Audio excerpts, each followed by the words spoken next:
Il Consiglio regionale del Veneto approva 2 risoluzioni contro le guerre in Ucraina e Palestina, ma con dei distinguo tutti interni al centrodestra.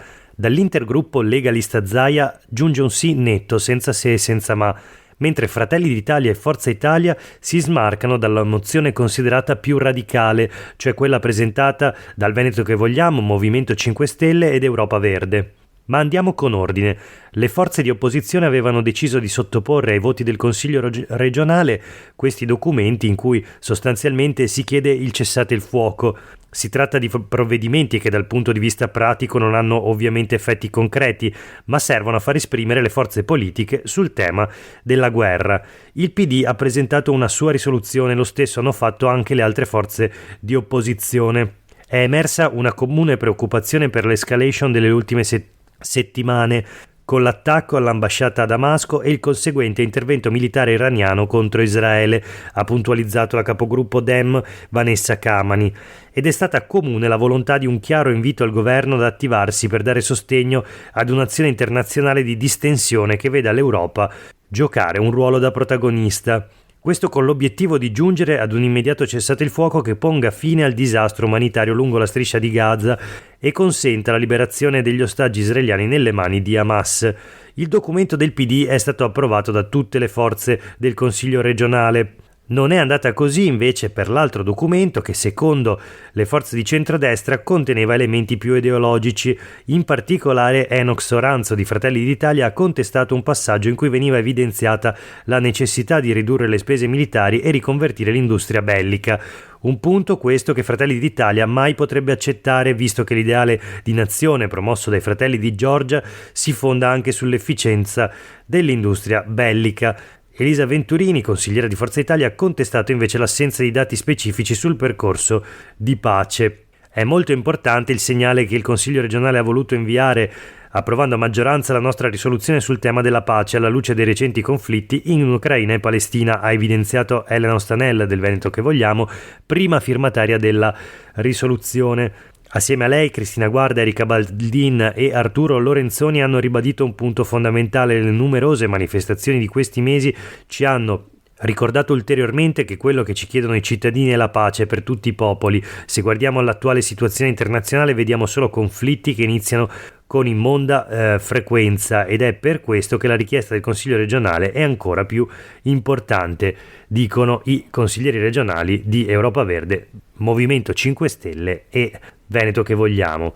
E questo è Sveglia Veneto, il primo podcast dedicato all'informazione vista da nord-est. Io sono Jack Calcetto, oggi è mercoledì 17 aprile 2024 e la prima notizia del giorno, il titolo della puntata di oggi è La maggioranza senza pace. Questo è anche il titolo del Gazzettino di oggi, il primo titolo in prima pagina: Veneto, maggioranza senza pace.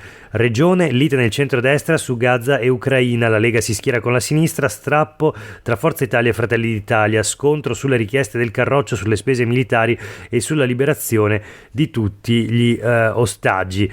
Il colpo di scena nella seduta chiusa già dopo 4 ore per consentire altri impegni, tra i quali anche il Vinitaly. Approvate invece all'unanimità le proposte del PD sulla de-escalation in Medio Oriente e sui congedi parentali per i papà. L'articolo sul Gazzettino è di Angela Pederiva, mentre sui quotidiani del gruppo NEM c'è un articolo di Enrico Ferro dal quale abbiamo letto alcuni stralci nell'apertura di questa puntata. Quindi una maggioranza senza pace, una maggioranza di Lega, Fratelli d'Italia e Forza Italia che si divide proprio sulla pace e sulle risoluzioni presentate dalla minoranza contro le guerre in Ucraina e in Medio Oriente. Ripetiamo ancora una volta: la Lega vota con il centrosinistra, Fratelli d'Italia si astiene e Forza Italia sceglie di non partecipare alla seduta. Insomma, in assoluto ordine sparso la maggioranza che sostiene Luca Zaia e che coincide tra l'altro con la maggioranza al governo del paese.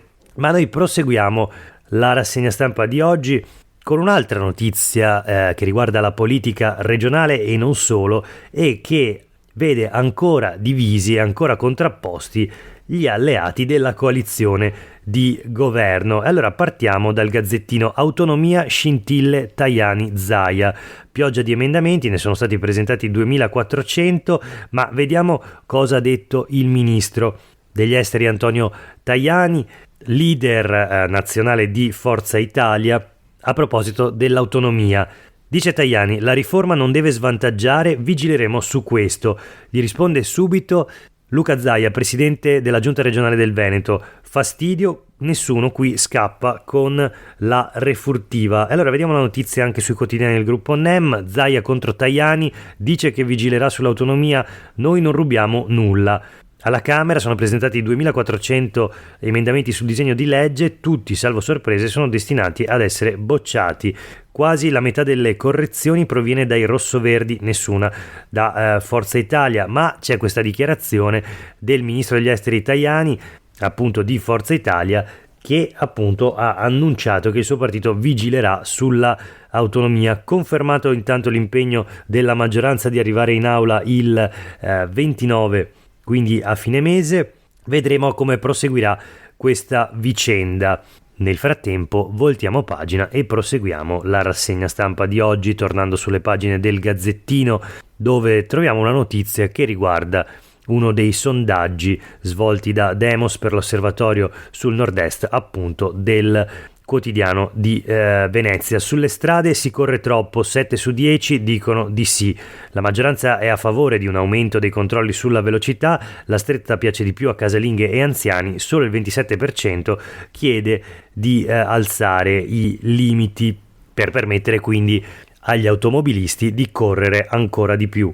Insomma, una maggioranza assoluta crede che i limiti di velocità lungo le strade siano troppo bassi e che si debba aumentarli, e ancora una maggioranza nettissima, il 67%, ritiene che debbano essere aumentati i controlli perché nella propria zona auto, camion e moto corrono troppo. C'è preoccupazione quindi per un tema che fa discutere sempre di più, quello della sicurezza stradale, una sicurezza che in Veneto ancora manca. E a proposito di sicurezza stradale, sulle pagine del Corriere del Veneto troviamo una notizia che arriva da Treviso e che riguarda l'ex sindaco Gentilini, il famoso sindaco sceriffo di Treviso, appunto, dei tempi che furono. Ora ha 95 anni ma ha ancora la patente e guida, e quindi la notizia è questa: Gentilini investe un runner, anzi una runner.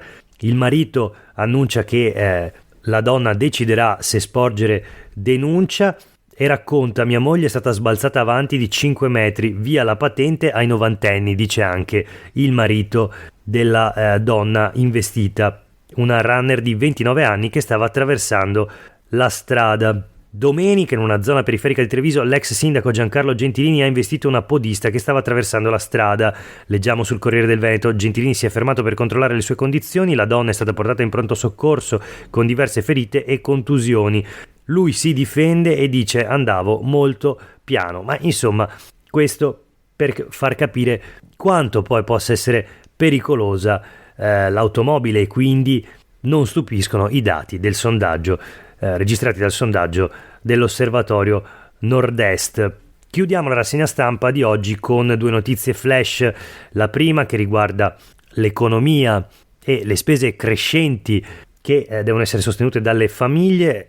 Leggiamo il titolo sui quotidiani del gruppo NEM: inflazione a marzo in Veneto, il dato peggiore di tutta Italia. L'aggravio di spesa in media a famiglia è stato di 399 euro in un anno. Venezia al sesto posto fra le città più care, più 474 euro l'anno. Padova al nono posto.